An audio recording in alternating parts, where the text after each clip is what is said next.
Em nome do Pai, do Filho e do Espírito Santo. Amém. Inspirai, Senhor, as nossas ações e ajudai-nos a realizá-las, para que em vós comece e para vós termine tudo aquilo que fizermos por Cristo, Senhor nosso. Amém. Amém. Santa Maria, Mãe de Deus, Rogai por nós. Muito bem, retomamos o nosso breve curso de liturgia. Já deu para ver na aula passada que se a gente fizesse 30 aulas, teria assunto suficiente para 30 aulas. Então nós vamos ter que sintetizar. Então quem sabe um dia a gente lança um curso de 30 DVDs sobre liturgia, mas por enquanto não é o caso. E também porque a finalidade desse curso não é o Padre Paulo dizer para você tudo o que é, mas é você criar agora a mentalidade de que existe uma norma objetiva. É questão de trocar a mentalidade. Como é que os estudantes de liturgia e os padres e os seminaristas são treinados no seminário? Eles são treinados para pensar a liturgia como? A partir de princípios teológicos. Tal coisa, teologicamente, assim, assim, assim, assim. A gente tem que um pouco levar em consideração a teologia, mas parar com essa mentalidade de que por princípios teológicos nós iremos decidir o que fazer. E entrar na firme resolução de que, com relação à questão da prática litúrgica, nós precisamos entrar na norma. O que é que está escrito? Ou seja, rezar a missa, gente, é muito fácil. É fazer o que está escrito lá em vermelho e ler o que está no preto. Entendeu? No missal tem uma parte vermelhinha e uma parte preta. A parte vermelhinha é a rubrica que diz os gestos, o que você deve fazer, o que está acontecendo naquela hora. O preto é o que tem que ser pronunciado, acabou. Você segue o que está lá, você celebra a missa. Claro que para que tudo isso seja explicado de forma mais completa, existe a instrução geral do missal romano, que é o que nós estamos tentando ter uma visão geral nesse nosso pequeno curso. Então, na aula passada nós tínhamos chegado no início da missa. O padre foi para a cadeira. E aqui é necessário explicar uma coisa. Na reforma litúrgica do Concílio Vaticano II, o santuário, o presbitério, ele mudou um pouco daquilo que se costumava no missal anterior, de Pio V. Em que sentido? Surgiu uma peça que havia sido deixada de lado, assim, que existiu na igreja durante todo o primeiro milênio, mas que durante o segundo milênio foi um pouco deixada de lado. Chama-se ambão. O ambão, que é o lugar da leitura da palavra de Deus. Na missa de Pio V, as leituras eram feitas no altar. De um lado, o lado da epístola, se fazia a leitura e o salmo gradual, e do outro lado, o lado do Evangelho, se fazia a leitura do Evangelho. Isso daí, com a reforma litúrgica de Paulo VI, mudou, porque agora as leituras são feitas do ambão.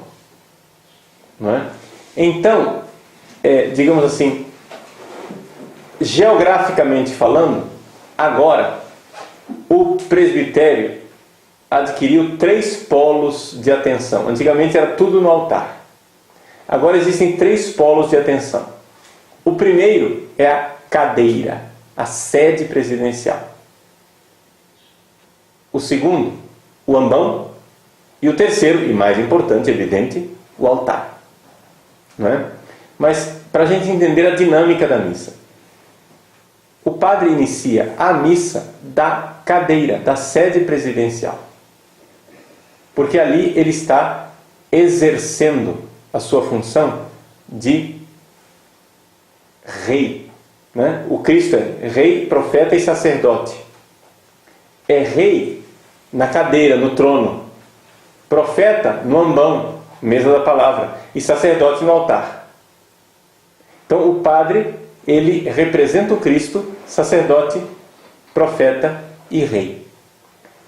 Ele começa a missa na cadeira, na chamada sede presidencial. A sede presidencial, a cadeira do padre, ela tem uma densidade teológica.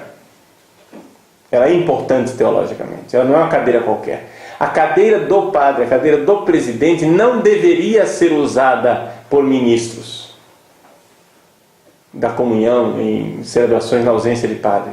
Em alguns lugares se tem inclusive essa delicadeza, né? Eu já vi isso acontecer. O ministro que vai celebrar, fazer uma celebração da palavra com distribuição da Eucaristia, da comunhão eucarística, ele entra com uma estola na mão, da cor litúrgica do dia. Coloca a estola na cadeira presidencial, como um sinal claríssimo de que está faltando alguma coisa. Não é uma missa, existe uma ausência. Nós não temos sacerdote. E isso é um drama para uma comunidade.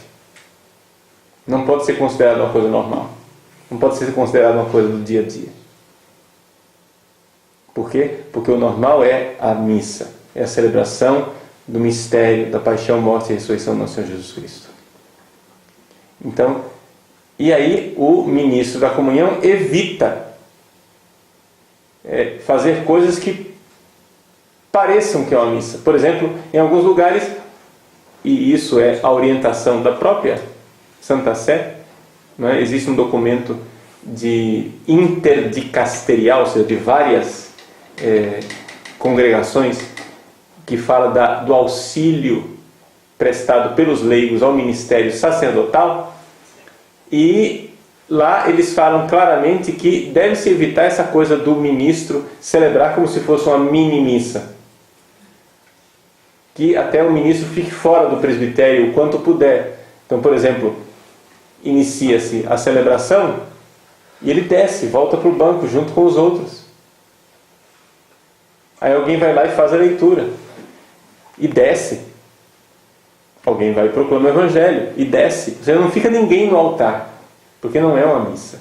Tem que ficar claro para as pessoas que aquilo não é missa, não é? E então o ministro, no momento oportuno, vai, sobe ao altar, põe o corporal e então coloca o Santíssimo, e ali sim tem a distribuição da comunhão conforme o rito é previsto. Então, essa coisa de que existe uma presença, a presença sacerdotal. A cadeira, né, presidencial, ela é reservada para o sacerdote, né? Ela é uma presença de Cristo. Em alguns lugares, por exemplo, se tem um costume de, fora da missa, colocar o evangeliário na cadeira presidencial. É a presença do Cristo na cadeira presidencial. São simbolismos, né, interessantes, embora a presença ontológica e real de nosso Senhor Jesus Cristo é no sacrário, é na Eucaristia. Então, se nós temos na nossa igreja a centralidade do sacrário, é essa que deve ser enfatizada, evidentemente, não é? Bom, então é dali da cadeira que o padre começa a missa, não é do altar. Em alguns lugares o padre começa a missa do altar, não é no altar, é na cadeira, tá? É isso que é previsto pelo missal de Paulo VI. Aí acontece toda a primeira parte da missa ali na cadeira. Depois passa-se, o foco volta para o ambão. Então, as leituras, é o Evangelho, é a homilia no ambão. E depois o foco, a partir do ofertório, passa para o altar, né? Então, essa é a dinâmica, digamos assim, essa é a geografia, né, do atual missal de Paulo VI, a forma ordinária de se celebrar o rito romano atualmente. Ok? Então, tem essa teologia do Cristo sacerdote, profeta e rei, né? Rei na cadeira, profeta no ambão, sacerdote no altar, tá? Então, dali, então, começa a missa. Faz-se o sinal da cruz, o padre saúda o povo, e então o missal permite uma breve introdução à celebração do dia. Vejam só.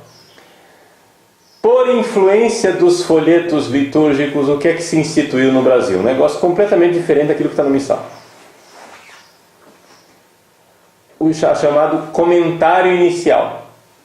O comentário inicial acontece quando nas nossas celebrações? Antes de começar tudo, não é? O padre não entrou, não teve ainda o campo de entrada, não teve nada, e ali acontece o comentário inicial.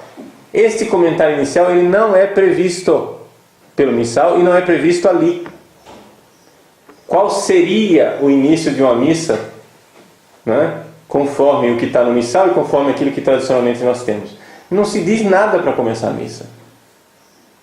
Há um sinal em que começa a música e as pessoas ficam de pé. Por exemplo, em alguns lugares tem um sininho na porta da sacristia.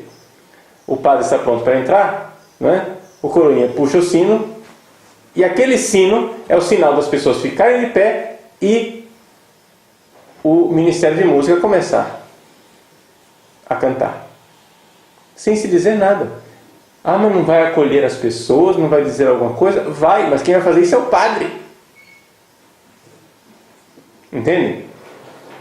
Então, tem a procissão de entrada, tem a incensação do altar, o padre vai para a cadeira, da cadeira faz o sinal da cruz, e então tem a palavra de saudação inicial. A graça do nosso Senhor Jesus Cristo, o amor do Pai, a comunhão do Espírito Santo, né? Saudou o povo. Então ali é previsto uma breve introdução na celebração do dia. Essa breve introdução pode ser feita pelo padre, pelo diácono ou por uma outra pessoa. O chamado comentarista poderia fazer ali o comentário inicial. Está entendendo? Mas, número 1, a coisa é breve, não pode ser uma homilia, não pode ser um... né? E para ser breve, o que é melhor? Melhor a gente escrever antes. Tá?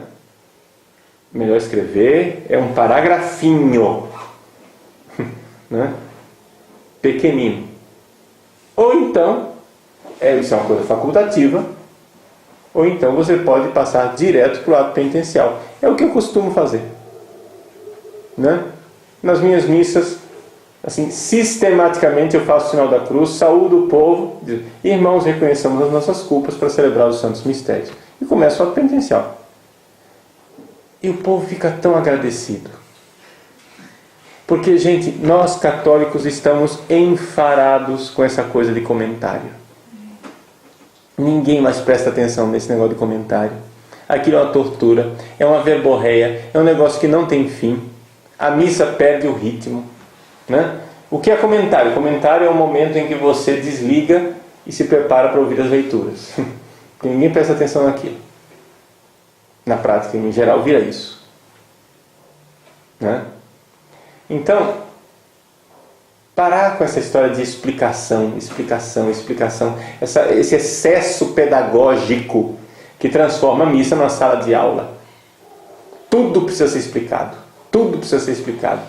Gente, o momento da mistagogia, ou seja, da explicação dos mistérios, é em cursos como esse que eu estou fazendo, ou então na homilia. O padre pode usar um dos mistérios celebrados para instruir os fiéis na homilia, mas ali é o momento de falar.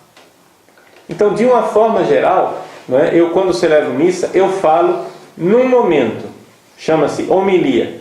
Acabou. O resto é o que está no missal. Não está escrito, eu não falo. Isso é difícil para nós padres.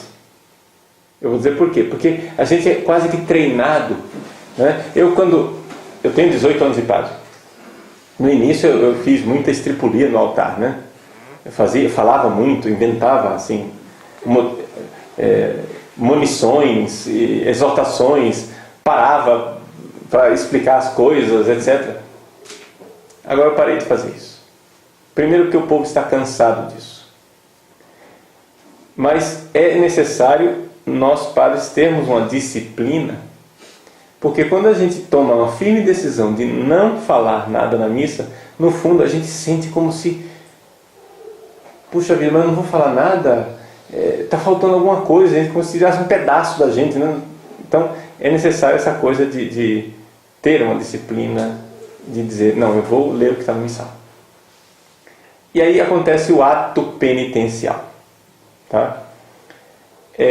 Nos domingos, no lugar do ato penitencial, é previsto o asperges, ou seja, a aspersão do povo. Isso é facultativo, é evidente, mas mesmo sendo facultativo, eu acho que é de grande utilidade e importância, espiritualmente falando, né? A aspersão do povo. Que o padre então passa aspergindo. Isso é um ritual preparatório, né? Não perdoa os pecados no sentido de que não é uma confissão, mas é um ritual de purificação, de renovação do próprio batismo, de pedido de perdão a Deus para que lave os nossos pecados no sangue de Cristo. Então o padre passa aspergindo o povo, né? Isso é para os domingos e solenidades. No dia a dia, nós temos o ato penitencial, que são 3 formas de ato penitencial previstos pelo missal atual. Tá? Quais são as 3 formas? A primeira, confesso a Deus Todo-Poderoso e a vós, irmãos. Todo mundo conhece. A segunda é menos conhecida. É um diálogo breve entre o padre e o povo. Tende compaixão de nós, Senhor, porque somos pecadores. Manifestai, Senhor, a vossa misericórdia, dai-nos a vossa salvação. Acabou. Esse diálogo, que muitas comunidades nem conhecem, porque os padres usam pouco. E a terceira forma, não é? Ela é uma forma híbrida, por assim dizer, que eu já vou explicar porque ela é híbrida. Senhor que viesse salvar os pecadores, tem de piedade de nós. Cristo que viesse, tem de piedade de nós. É uma frase, né, cumprida, que diz: o Senhor tem piedade de nós, Cristo tem piedade de nós, o Senhor tem piedade de nós. Mas com aquela frase, né, maior. Essas são as 3 formas de ato penitencial. O ato penitencial se conclui com a absolvição. Deus Todo-Poderoso, tenha compaixão de nós, perdoe nossos pecados e nos conduz à vida eterna. Amém. Essa absolvição é a absolvição da missa. Ela perdoa os pecados veniais. Tá? Então ela é feita para as pessoas receberem o perdão. Então o sacerdote que está celebrando está de alguma forma perdoando os pecados das pessoas naquele momento. Deus Todo-Poderoso, tenha compaixão de nós, perdoe nossos pecados e nos conduz à vida eterna. Amém. Acabou ali o ato penitencial. Vejam, acabou o ato penitencial e o que é que vem logo em seguida? Na nossa cabeça é o glória. Não, é o Senhor tem de piedade. Ué, o Senhor tem de piedade não é o ato penitencial? Não. Aqui que está a história. O ato penitencial é uma coisa e o Kyrie é outra coisa. Não, o Senhor tem piedade. É uma parte da missa que sobreviveu em grego, né? Kyrie eleison, Christe eleison, Kyrie eleison. Durante séculos ela ficou em grego e não é proibido se continuar fazendo isso, mesmo quando a missa é celebrada em português, né? Tem uns cantos assim, até modernos, que estão sendo utilizados agora, onde as pessoas cantam em grego mesmo. Kyrie eleison, Christe eleison, Kyrie eleison.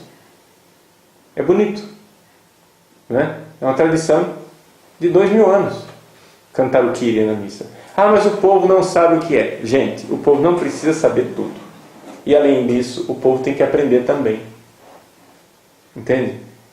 Então, vamos dar a oportunidade dos católicos irem atrás de conhecer as coisas. Qual é a riqueza do Kyrie eleison? É que esta tradução, Senhor tem de piedade de nós, é um empobrecimento do Kyrie eleison. Por quê? Eleison quer dizer que a pessoa é um rebaixamento de Deus e que tem piedade, tem pena, tem compaixão. Só que esta frase, ela era usada como louvor. Aqui que está a noção que o Senhor tem piedade não tem significado. Quando os generais romanos entravam triunfantes em Roma, né, eles passavam pela a Via Sacra, né? Era uma rua, uma estradinha que passava por debaixo dos arcos do triunfo e subia o Capitólio, e lá em cima se oferecia o sacrifício a Júpiter Capitolino, né? Então, quando esses generais entravam em triunfo, né, com o rosto pintado de vermelho, um servo atrás segurando a coroa de louros em cima da cabeça dele, e esse servo ia dizendo no ouvido dele, né? Lembra-te que és homem. Lembra-te que és homem, para estimular a humildade do general. Mas enquanto isso o povo gritava aclamações, e uma das aclamações que o povo gritava era Kyrie eleison, para o general. Porque ele era um general tão potente que havia destruído os inimigos e estava agora entrando em Roma. Tenha piedade de nós, senão você nos destrói também. Entende? É uma forma de triunfo, de louvor. Então, originariamente, o Kyrie, ele tem esse duplo caráter de pedido de perdão e de louvor. É por isso que ele está bem posicionado entre o ato penitencial e o glória, porque ele é as duas coisas ao mesmo tempo. Está entendendo? Ele é pedido de perdão, está ligado ao ato penitencial. E já é louvor, está ligado ao glória. Tá? Então vejam que o grego é mais rico do que aquilo que a gente consegue expressar em português. Né? É evidente que aqui trata-se de uma riqueza à qual pouquíssima gente tem acesso. É evidente que é necessária uma catequese, mas está lá. Está lá. Tá bom?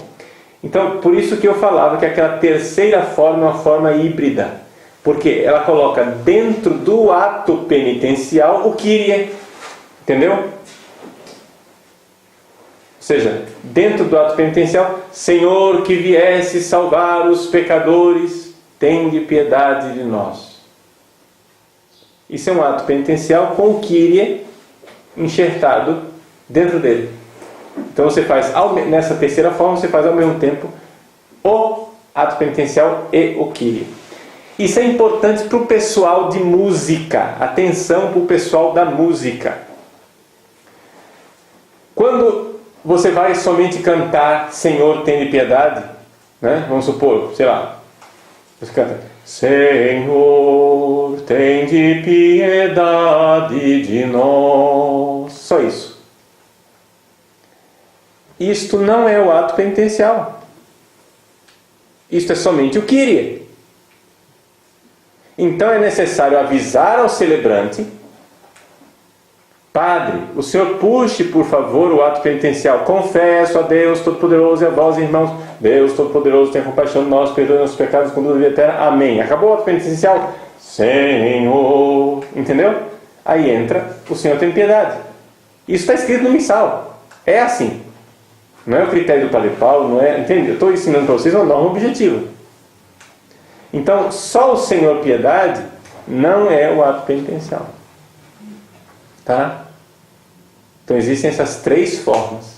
Confesso a Deus Todo-Poderoso, tende compaixão de nós, Senhor, que somos pecadores, e Senhor, que vier salvar os corações arrependidos, tem piedade de nós. Se vocês escolherem as duas primeiras formas, depois da absolvição ainda se precisa rezar o Kyrie. Tá bom? Então, o Kyrie é um desses momentos extraordinários em que nós podemos muito facilmente ensinar ao povo o canto gregoriano, porque tem Kyries belíssimos em gregoriano, né? Coisas assim que Por exemplo, o Kyrie de Angelis, né? É um negócio que todo católico precisa saber cantar o Kyrie de Angelis, né? Porque é conhecidíssimo. Então, as comunidades podem, né, ensinar isso. É um canto belíssimo, é mesmo dos anjos o negócio, né? Então, só para quem não sabe, para identificar, né, me desculpem aqui a vergonha que eu estou passando cantando para vocês, tá? Mas é aquele...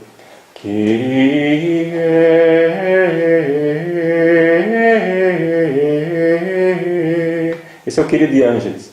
Esse Kyrie aqui, todo mundo precisava saber esse negócio. É um hino nacional para nós. A gente tem que honrar a camisa, né? A farda. É coisa de católico. Então, saber a missa de Angelis é uma coisa muito importante. Então, terminou o Kyrie. Então passamos ao Glória. A orientação da instrução geral do missal romano e, vejam só, o inário litúrgico da CNBB tem obedecido isso,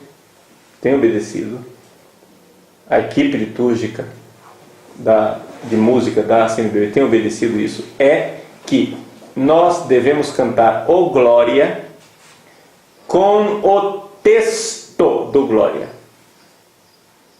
Então, todos aqueles glórias que se costumavam cantar antigamente, que era um resumo de Glória à Santíssima Trindade, né? Glória a Deus, glória ao Pai, né? A Ele seja a glória, essas coisas assim. Isso daí você engaveta e usa fora da missa. Use no seu grupo de oração, use onde quiser, mas na missa não. Na missa o que tem que ser cantado é: glória a Deus nas alturas e paz na terra aos homens por Ele amados, Senhor Deus. É esse texto que tem que ser musicado. Tá? É o texto que está no missal.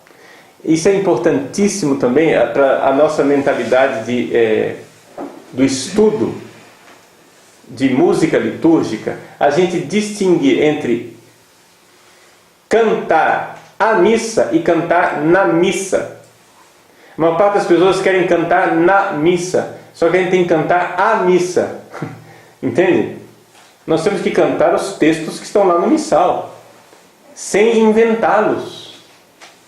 Aí, por exemplo, o ato penitencial é um show de invencionices, né?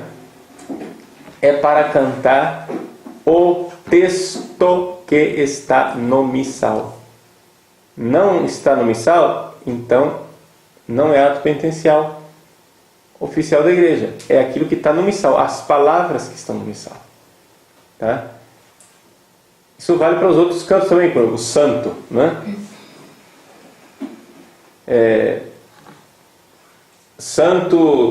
Santo é Deus do universo, o Senhor Javé. Não, já inventou. Para com esse negócio. Primeiro que a igreja nunca pronunciou o nome sagrado que foi revelado no Antigo Testamento.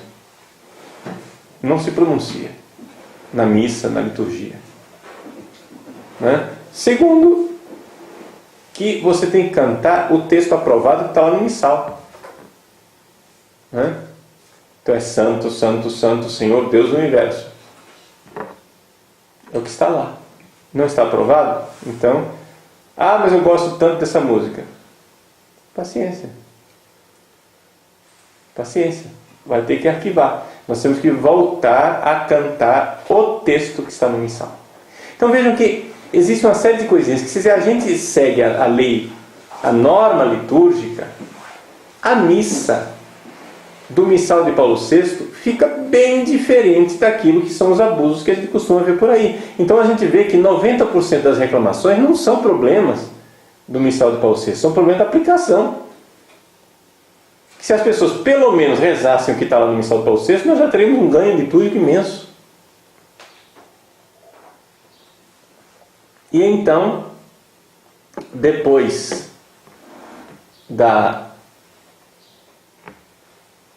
do Glória, né, nós temos a coleta, chamada oração do dia também, ou oração da coleta. O rito romano, ele é caracterizado por algumas orações, chamadas orações presidenciais, que variam de missa para missa. Dessas orações presidenciais, que são 3, né, variantes, né, a oração da coleta, a oração sobre as ofertas e a oração após a comunhão, dessas 3 orações, a mais importante é a coleta. Por que é que se chama coleta? Não é? Porque vai passar sacolinha nesse momento? Não. A sacolinha que vai passar nesse momento é uma sacolinha invisível que vai fazer a coleta das intenções que estão no coração das pessoas. O padre diz, oremos, e faz silêncio. Depois do oremos tem um momento de silêncio. Ali estão sendo recolhidas as intenções. Na oração silenciosa do padre, ele reza pelas intenções que estão no coração das pessoas e que Deus conhece e que os anjos estão recolhendo naquele momento e levando para o céu.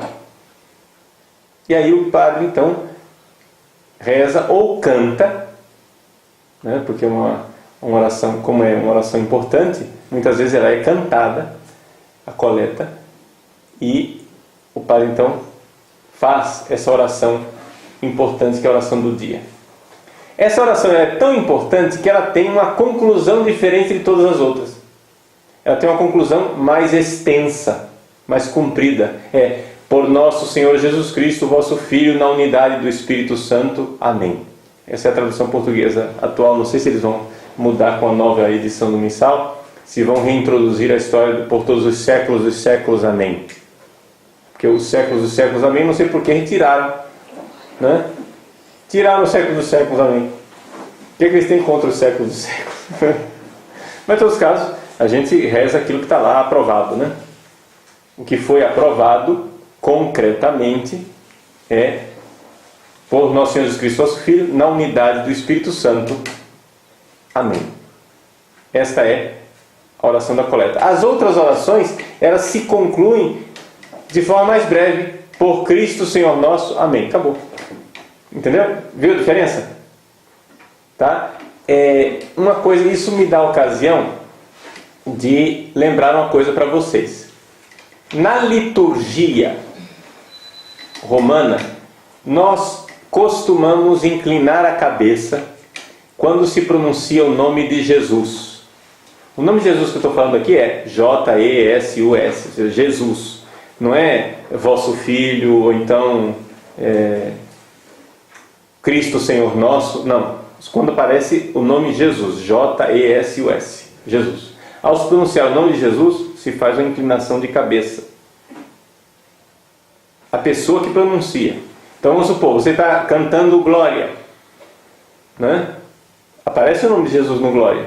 É você quem está cantando? Você que está pronunciando? Então, quando fala Jesus, você inclina a cabeça. É a nossa tradição. Vamos manter essa tradição. Então o padre, quando conclui a oração da coleta, ele pronuncia o nome de Jesus. Nas outras orações, não. Nas outras orações ele diz, por Cristo Senhor nosso. Está vendo? O nome de Jesus não aparece. Na coleta ele pronuncia o nome de Jesus. Então ele terminou, por nosso Senhor Jesus Cristo, vosso Filho, na unidade do Espírito Santo. Amém.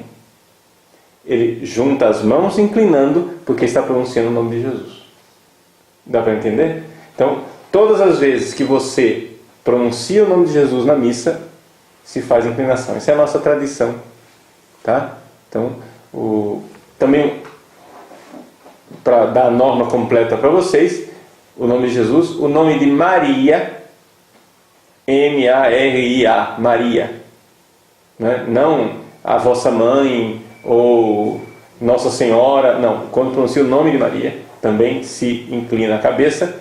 E quando se faz referência à Santíssima Trindade, por exemplo, glória ao Pai, ao Filho e ao Espírito Santo, como era no princípio, agora e sempre, amém. A Trindade junta, então se faz reverência também. Então são 3, nome de Jesus, nome de Maria e a Trindade. Se faz inclinação de cabeça. Tá? Algumas norminhas assim que não estão previstas nas rubricas atuais, mas que são normas interessantes para a gente saber na prática litúrgica.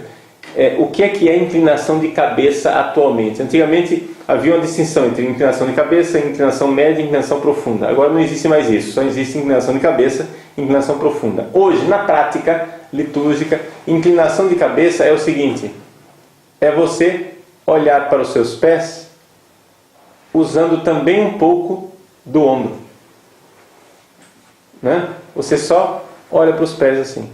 Isso é inclinação de cabeça. Então, inclinação de cabeça não é só a cabeça assim, tá? Mas é também um pouquinho do ombro. Isso é inclinação de cabeça. E a inclinação profunda? O que é a inclinação profunda? É uma inclinação tal que você se rebaixa, que se você quisesse tocar os seus joelhos, você seria capaz. Essa é a medida da inclinação profunda, né? Você se abaixa, pega no joelho. Pegou no joelho? Muito bem. É até aí que você tem que baixar na inclinação profunda.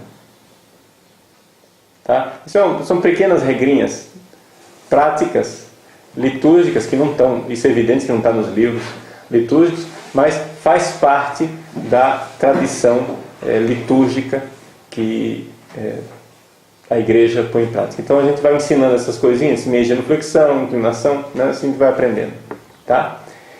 Então a coleta é isto, essa oração importante que coloca um tema da oração do dia e como é que se faz na prática, como é que ela é estruturada, a coleta.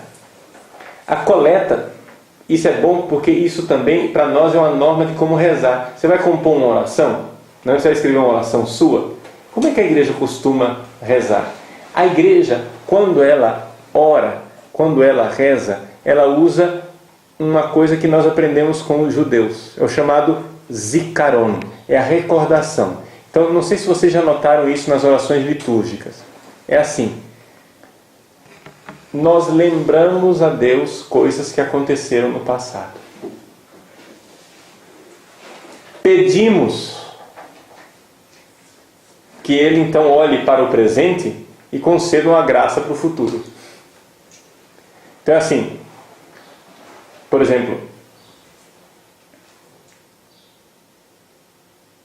eu falo para Deus: Senhor, vós não abandonastes o vosso Filho Jesus ao poder da morte, mas o ressuscitastes no terceiro dia. Passado, né? Olhai agora esses vossos servos, presente, e concedei que a ressurreição preparada para nós no céu. Aí peça o que você tiver para pedir. Então, presente, passado e futuro. É interessante isso por quê? Por que é importante recordar a Deus o passado? Porque Deus tem amnésia? Não, Deus não tem amnésia. Mas nós precisamos recordar a fidelidade de Deus, porque isso faz crescer a nossa fé e confiança. Entende? Senhor, não abandonaste o vosso Filho Jesus às portas da morte. Olhai para a vossa comunidade agora, que está passando por esta grande aflição, e concedei que sejamos resgatados do poder do inimigo, etc. Então, quando você reza, é interessante ter esta noção, não é? De que o recordar, narrar os fatos, as fidelidades de Deus, os gestos salvíficos de Deus no passado, é algo que, digamos assim, nos dá um respiro espiritual. Para a gente fazer uma comparação, vamos imaginar assim, que você tem uma espécie de um abismo, onde você tem que pular para o outro lado do abismo, né? Você está aqui na beirinha do abismo, de pé, e você tem que pular para o outro lado. Ora, se você fica parado, de pé, na beira do abismo, e olha para baixo, você vai sentir vertigem, você não vai ter força, você não vai ter coragem para pular do outro lado. O que a gente faz para pular para o outro lado do abismo? Você vai para trás, você recua, pega impulso e pula. É exatamente isso que nós precisamos espiritualmente. Muita gente tem dificuldade de confiar em Deus. Muita gente tem dificuldade de se entregar a Deus. Muita gente fica inseguro na sua vida espiritual porque não sabe rezar.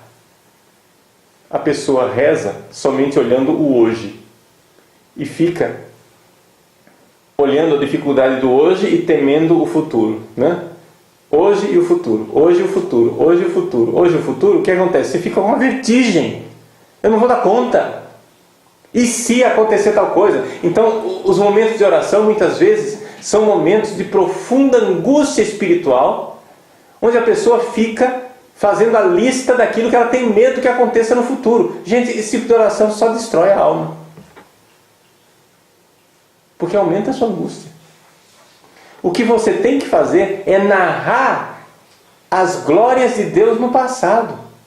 Tanto na história da igreja, na história do povo de Deus, como na sua própria história. Você chegar e ver que Deus foi fiel com você. Foi fiel com Jesus, com os santos. Que Deus esteve sempre do nosso lado. Narrar para Deus a fidelidade dEle. E então chegar e dizer: Senhor, por isso agora, olhai compassivo para as minhas necessidades. Por quê? Porque a grande dificuldade nossa, gente, é que o demônio usa o futuro como grande tentação. Tá? Por quê? Porque ele faz a gente viver antecipadamente as tragédias do futuro. E a gente se sente minado na nossa confiança em Deus. Então, não fique imaginando o futuro. Fique celebrando a fidelidade de Deus no passado. Os salmos, nesse sentido, são os nossos grandes pedagogos. A oração dos salmos, né? Como algumas pessoas não entendem isso. Padre, só tem salmo triste, só tem salmo de angústia, só tem salmo não sei o que, etc. Não, meu irmão, mas olha só, veja o que o salmista faz. O salmista narra as coisas para Deus. Depois põe toda a sua miséria com toda a franqueza da alma e pede a intervenção de Deus. É sempre essa coisa do zikaron, é a recordação, né? Em grego, zikaron quer dizer isso. Em hebraico, perdão. Em hebraico, zikaron quer dizer recordação. Em grego, é anamnesis, né? Esse radical, mnesis, mnemônico, quer dizer algo relacionado à memória. A amnésia é o esquecimento, né? Então você recorda, né? Mnesis.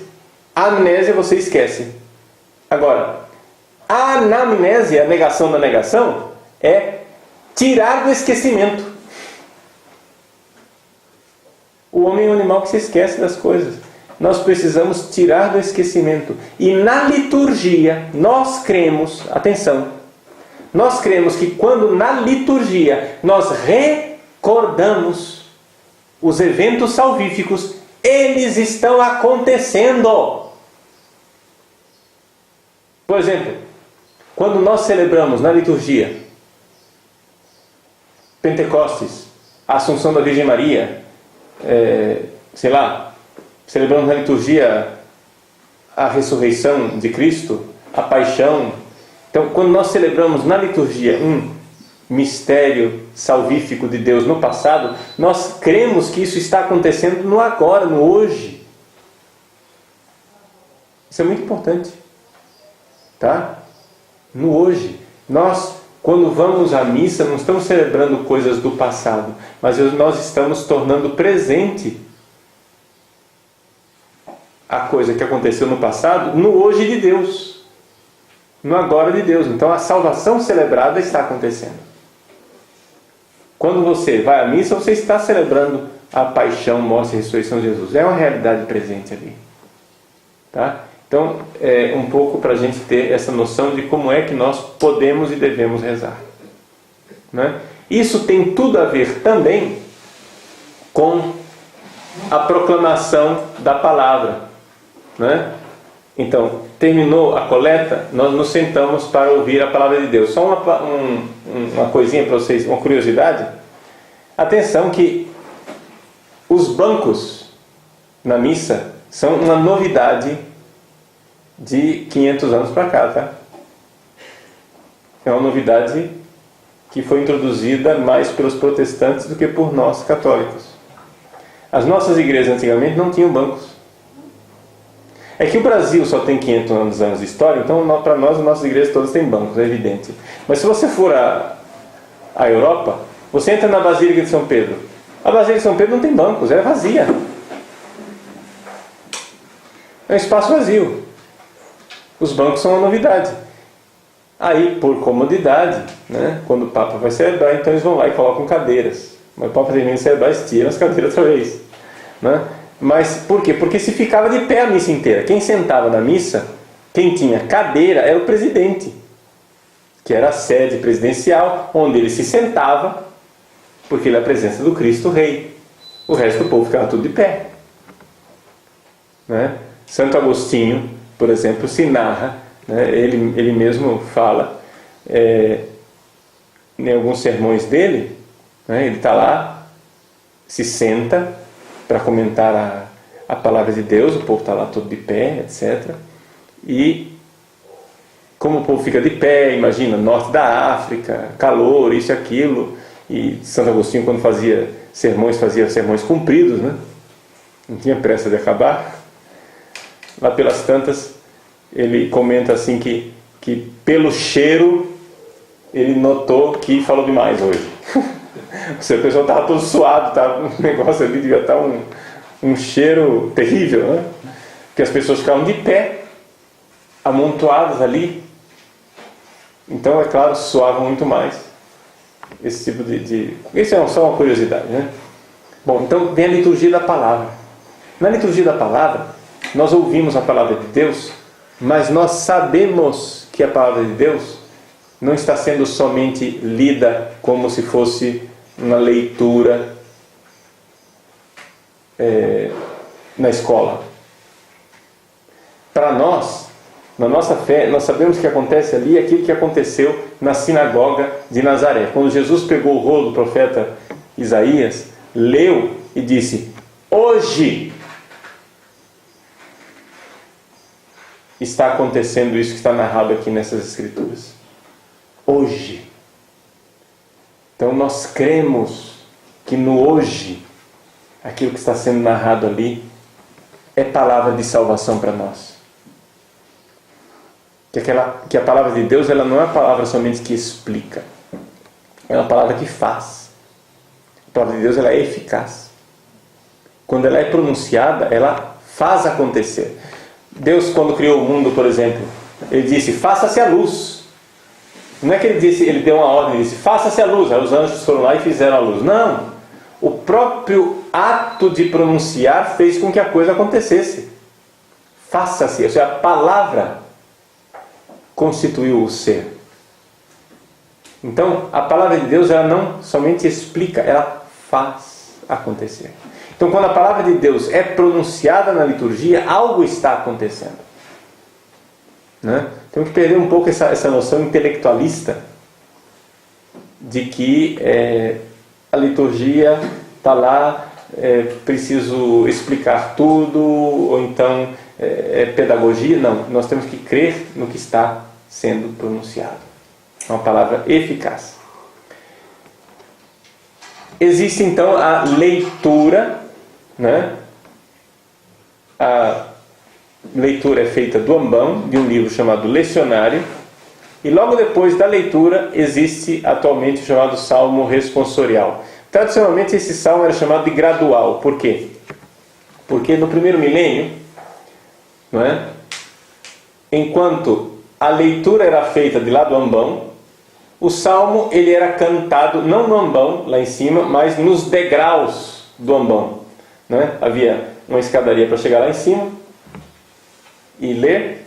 Então o cantor cantava de lá dos degraus. Então é chamado salmo gradual. Hoje não, hoje se lê o salmo responsorial do ambão mesmo. E é bom, é oportuno que ele seja cantado. né? Salmo foi feito para cantar. Então, os salmos sejam cantados. Agora, pelo amor de Deus, né? Vamos esquecer, graças a Deus a maior parte do Brasil já está esquecendo isso, mas vamos esquecer esta bobagem de canto de meditação. Não existe isso na liturgia. É o salmo responsorial que é previsto naquele dia que tem que ser cantado.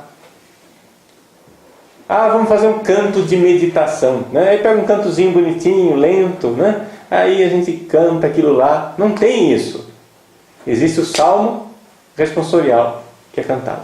Vamos seguir aquilo que é a norma prevista. Terminadas as leituras e o salmo responsorial, acontece então a aclamação ao Evangelho. A aclamação ao Evangelho digamos assim, previsto, depende do tamanho da igreja também, é previsto uma pequena procissão. Tá? Aqui então eu gostaria de fazer um comentário a respeito de uma coisa que no Brasil ficou comum. É a chamada entrada da Bíblia. Ou seja, terminou, oremos, aí vamos ficar de pé para acolher a Bíblia. Aí entra a Bíblia, né? Às vezes de forma até bastante bonita e digna, às vezes de uma forma que misericórdia, né? Dentro de um balaio, com meninas mal vestidas dançando e etc.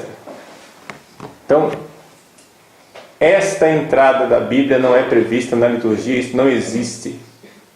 Risca da sua listinha, pelo amor de Deus. Para com esse negócio. Como nós vimos, existe a entrada do evangeliário, que é Cristo. Na liturgia, ele entra na procissão de entrada e é colocado no altar. Essa é a única entrada que tem. Dali, no canto de aclamação ao Evangelho, o que é que vai acontecer? O que acontece é o seguinte: o diácono, se houver diácono, ou então o padre que está presidindo, vai até o altar e se inclina diante do altar.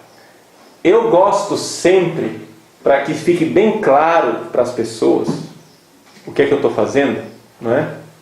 Eu gosto sempre de ir pela frente do altar para ficar de costas para o povo. Quando eu me inclino em oração, porque se eu me inclino para cá, o povo, assim, visualmente não entende muito bem o que está acontecendo. O padre se inclina para o altar, mas se você vira de costas para o povo, vai pela frente, se inclina diante do altar para rezar, né? Purificar, Senhor, meu coração e meus lábios, para que não siga minha mente o Santo Evangelho. O povo entende, o padre está rezando.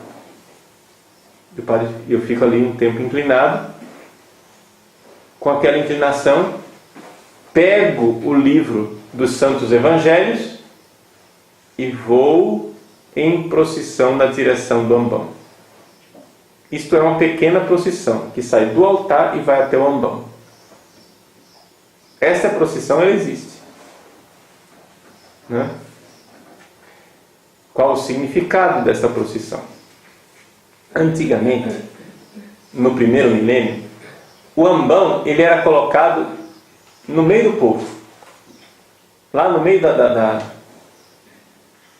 nave da igreja, quase, era bem afastado. Então há um simbolismo do livro dos evangelhos que saem do altar para o ambão, há o simbolismo da encarnação do verbo, entende?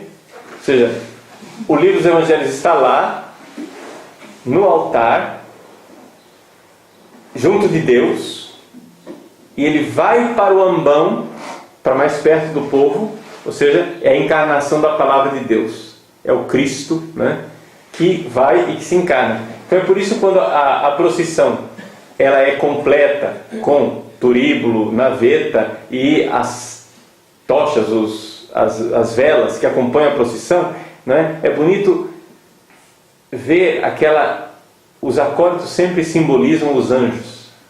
O diácono ali simboliza o Cristo que se encarna, não é? Então ver o Cristo acompanhado pelos anjos que se encarna. É uma procissão bonita, simbólica, muito mais rica espiritualmente falando do que uma, aspas, entrada da Bíblia. Está entendendo? A entrada da Bíblia. Entende? Não tem entrada na Bíblia na liturgia.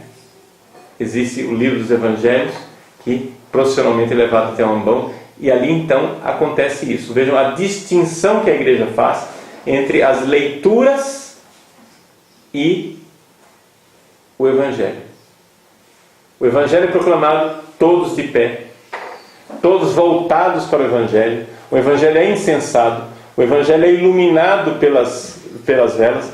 O padre traça o livro dos Evangelhos com o sinal da cruz. As pessoas traçam o sinal da cruz na fronte, na boca e no peito, para simbolizar o Cristo na minha mente, na minha boca e no meu coração.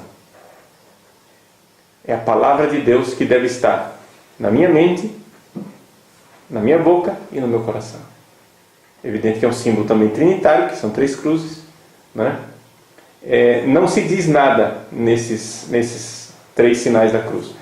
Não confundam com a tradição nossa, bonita, de fazermos pelo sinal da Santa Cruz, livre-nos Deus, nosso Senhor, dos nossos inimigos, em nome do Pai, do Filho e do Espírito Santo. Que é uma forma de invocar a proteção de Deus antes de nós sairmos em viagem, passar por algum perigo, etc. Né? Uma forma de invocar a proteção. Pelo sinal da Santa Cruz, livre-nos Deus, nosso Senhor, dos nossos inimigos. Então a cruz, fujam os inimigos dentro da cruz de Cristo. Mas estas palavrinhas que nós aprendemos nas nossas orações, elas não são pronunciadas durante a missa. Não existem essas palavras. Existe somente o gesto, sem palavras, para simbolizar o Cristo na minha mente, na minha boca e no meu coração. Né? E aí todos ouvem a proclamação do Evangelho, e terminado o Evangelho, o padre então beija o livro dos Santos Evangelhos no lugar onde ele traçou com a cruz. Né? Pedindo a Deus que, pelas palavras do Santo Evangelho, ele receba o perdão dos seus pecados. E tem uma oraçãozinha secreta em silêncio que o padre faz quando beija o livro dos Evangelhos. Né? Per evangelica dicta dreantro nostra delicta, que os nossos delitos, nossos pecados sejam destruídos pelas palavras do Santo Evangelho. Então, isso é um pouco a liturgia da palavra até o Evangelho. Acho que aqui já foi suficiente para a gente ter uma noção geral das riquezas que estão aí. Poderíamos comentar longamente, detalhadamente cada uma dessas partes, mas o básico acho que foi colocado. Uma última palavra, só para concluir, que nós já temos um lecionário e leituras previstas para todos os dias do ano. Não é interessante mudar as leituras.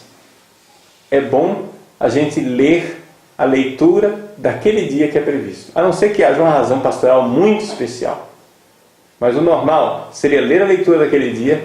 Por quê? Porque a palavra de Deus a gente não escolhe o que é que a gente vai ouvir. É Deus quem escolhe o que é que a gente precisa ouvir naquele dia. E isso nos dá também a oportunidade de colhermos os abundantes frutos da riqueza da palavra de Deus que foi prevista pelo Concílio Vaticano II. O Concílio Vaticano II pediu que se aumentasse o número de leituras da missa. A quantidade de leituras que está no nosso lecionário é uma riqueza muito grande. E isso é uma das coisas que a gente precisaria realmente promover. Tanto que existem grupos que celebram a missa antiga de Pio V, mas gostariam muito que o Vaticano desse permissão de se usar o lecionário atual. Porque, embora eles tenham algumas dificuldades com a liturgia do missal, com a reforma do missal, é quase uma unanimidade de que o lecionário, ou seja, a riqueza das leituras que nós temos atualmente, é uma coisa extraordinária. É muito bom, é positivo. Né? Então, uma das coisas mais bem-sucedidas da reforma litúrgica do Vaticano II foi o lecionário. Né? As leituras bíblicas abundantes e ricas que estão aí à disposição do povo de Deus.